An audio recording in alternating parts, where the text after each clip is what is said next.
आजकल देश में मुस्लिम नाम ही काफी है नफरती लोगों के लिए, ताकि वो नफरत फैला सके। मुसलमानों के नाम पर ये लोग फेमस होना चाहते हैं, लाइमलाइट लेना चाहते हैं, क्योंकि मुसलमानों का नाम लेकर नफरत फैलाएंगे तो ज्यादा से ज्यादा लोग प्रतिक्रियाएं देंगे, बड़ा पद भी मिल सकता है। इसलिए जितना नीचे गिर सकते हैं उतना नीचे गिर रहे हैं ये लोग। झूठी कहानियां बना रहे हैं, लंबे चौड़े झूठ लिख लिख कर ट्वीट कर रहे हैं, ताकि सस्ती टीआरपी पाने की पूरी कोशिश की जा सके।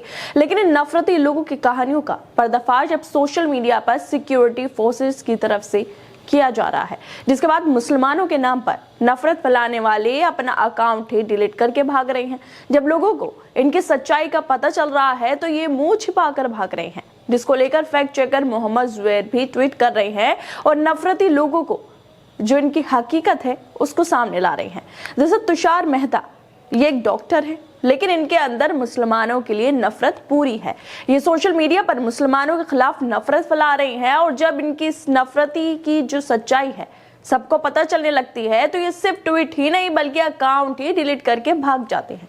ये तुषार मेहता दिल्ली एयरपोर्ट पर मुस्लिम लोगों को बदनाम करने के लिए एक कहानी करते हैं, जिसमें एक एक शब्द झूठ होता है, फिर उसे नीचे गिरने के सारे स्तर पार करते हुए ट्विटर पर पोस्ट भी कर देते हैं। ये अपने ट्वीट पर लिखते हैं कि मेरे साथ दिल्ली एयरपोर्ट पर बहुत चौंकाने वाली घटना हुई है। सिक्योरिटी चेक के लिए मैंने अपनी एप्पल वॉच को ट्रे में रख दिया था। सिक्योरिटी चेक के बाद मैं अपनी चीजों को वापस अपने बैग में रखने लगा।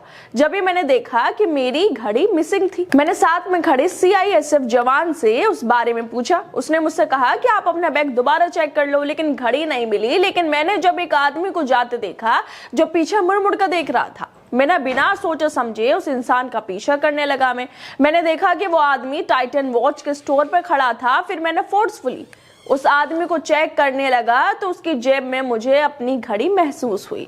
फिर मैंने अपनी घड़ी उससे छीन ली, लेकिन वो आदमी जिसने घड़ी चुराई थी और स्टोर पर जो आदमी खड़ा था, मुझे ये भी फील हुआ कि ये दोनों आपस में एक दूसरे को जानते थे। लेकिन घड़ी चुराने वाला आदमी वहां से भाग गया। मैं जल्दी में था तो और फ्लाइट के लिए लेट भी हो रहा था। लेकिन जब भी टाइटन स्टोर वाला आदमी एक सीआईएसएफ जवान के साथ मेरे पास आता है और माफी भी मांग लेता है मुझसे। इसके साथ ही ये सब झूठी कहानी बनाने वाले तुषार मेहता आगे लिखते हैं कि घड़ी चोरी करने वाले का नाम साकिब था और जो आदमी स्टोर पर खड़ा था उसका नाम शोएब था। मतलब मुसलमानों के नाम पर तुषार मेहता पूरी कहानी बनाते हैं और दिल्ली एयरपोर्ट पर साकिब को उनके एप्पल वॉच चोरी करने के लिए जिम्मेदार भी बता देते हैं, ताकि सोशल मीडिया पे लोग फिर एक बार इनका ट्वीट पढ़कर मुसलमानों के लिए नफरत फैला सके, बोल सके कि देखो दिल्ली एयरपोर्ट पर मुसलमान घड़ियां चोरी कर रहे हैं। लेकिन जब खुद सीआईएसएफ और दिल्ली एयरपोर्ट की तरफ से जांच की गई तो पता चला कि कैसे इन्होंने पूरी झूठी कहानी को गढ़ा था। इस मामले को लेकर सीआईएसएफ की तरफ से ट्वीट करते हुए तुषार मेहता की सच्चाई को बताते हुए कहा गया है कि जो आरोप तुषार मेहता ने लगाए हैं वो बिल्कुल गलत है। सीसीटीवी की हमने जांच की है तो देखा जा सकता है कि आपकी घड़ी किसी ने नहीं चुराई और आप घड़ी पहनकर फ्लाइट की तरफ जा रहे हैं। इसी तरह का ट्वीट दिल्ली एयरपोर्ट की तरफ से भी कहा गया है। सोचिए ये आदमी तुषार मेहता कितने नीचता स्तर पर जा गिरे हैं कि मनगढ़ंत कहानियां बना रहे हैं। मुसलमानों को बदनाम करने के लिए ये नफरत की बीमारी से ग्रस्त है। झूठी कहानी गढ़ी, मुस्लिम नाम शोएब और साकिब जोड़कर अपनी बनावटी कहानी को फैंसी बनाने की कोशिश भी की। लेकिन जब सीआईएसएफ ने पूछताछ के लिए बुलाया तो अकाउंट डिलीट कर भाग निकले। जब इनके झूठों का पर्दाफाश सीआईएसएफ एयरपोर्ट और दिल्ली एयरपोर्ट की तरफ से किया गया तो रंगे हाथों पकड़े जाने के बाद ये मुंह छिपाकर भाग निकले। इसने एक झूठी कहानी रचने के साथ साथ दिल्ली एयरपोर्ट की सुरक्षा संभाल रहे हमारे देश के सैनिकों को भी बदनाम किया। नीच हरकत करने वाले इस डॉक्टर ने घड़ी चोरी का आरोप लगाया, लेकिन सीआईएसएफ और दिल्ली एयरपोर्ट की जो अथॉरिटी है उसने इसका झूठ बेनकाब कर दिया है।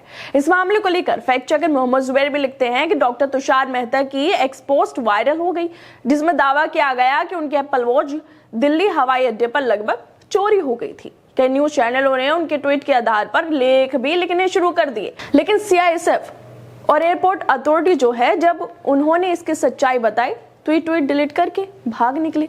वैसे नफरती चुंटों को तो मुसलमानों के नाम पर रोजी रोटी चलानी ही है, लेकिन इसमें हमारा मीडिया भी पीछे नहीं है। इन लोगों को भी मुसलमानों के नाम पर टीआरपी खूब चाहिए होती है।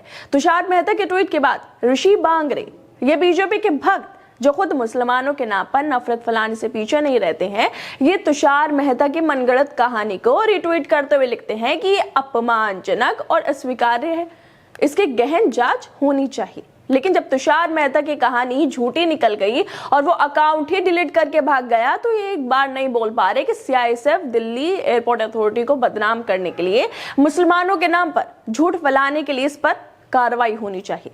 वैसे क्या ऐसे अपराध के लिए कोई सजा नहीं है? यह आदमी एक मुसलमान पर झूठा चोरी का इल्जाम लगाकर उसे लूटना चाहता था, क्या इस पर कार्रवाई नहीं होनी चाहिए? इसके खिलाफ सीआईएसएफ और दिल्ली एयरपोर्ट की जो अथॉरिटी है उसको जरूर कार्रवाई करनी चाहिए, ताकि आगे से किसी की हिम्मत ना हो ऐसी झूठी कहानी बनाने की और मुसलमानों को बदनाम करने की। खैर दोस्तों, आप लोग क्या लगता है? तुषार मेहता ने जिस तरह से पूरी कहानी रच डाली मुसलमानों के नाम पर, और उसके बाद जब सच्चाई पता चली तो डिलीट ट्वीट ही नहीं किया, बल्कि जो अकाउंट था उसको डिलीट कर अब भाग गए हैं। आप लोगों को क्या लगता है तुषार मेहता को लेकर? हमें अपनी राय जरूर दें और बाकी तमाम खबरों को देखने के लिए जुड़े रहिए हमारे साथ।